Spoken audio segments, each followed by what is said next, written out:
Alam mo, iba yung mga puso ng mga psychologists. Ay, what? Yes. Mahirap Psychology. ang psychology. Oo. Oo. Nagbabasa kayo ng mga tao.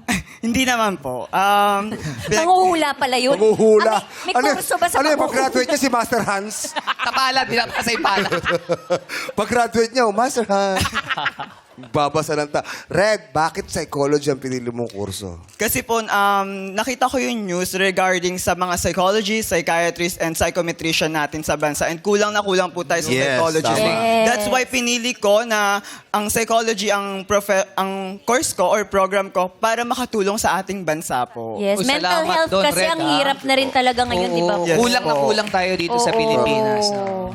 Isa kang student leader. Yes po. Wow. Paano ba nagiging student leader? Binoboto ano ba ang ba mga yan? kailangan gawin?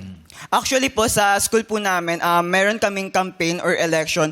Then yung mga vicinity or nasasakupan po namin, sila po yung bumoboto para kung sino yung dapat mahalal po sa aming mga leader estudyante po. Bakit ikaw ang napili na lang ihalal?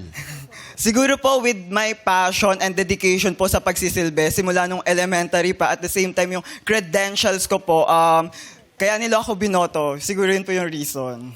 Hindi ba mahirap yun? Pinagsasabay mo yung trabaho, Aral. pag-aaral, Aral. tsaka yung work mo as student leader. Actually, hindi naman po kasi siguro time management lang din po and know the priorities po talaga. Especially na yun din po, student tayo. So, syempre, ang priority natin is yung academics po. Then right after that, yung pagiging leader naman po natin sa konseho or sa university Pero mahirap po. ba yun? Tapos sisingitan mo pa ng love life? Sobra naman. Napaka-busy mo na, di ba? Hindi naman Pwede pa po, hindi naman po mahirap. Kayang-kaya. May Oh. Aba, teka!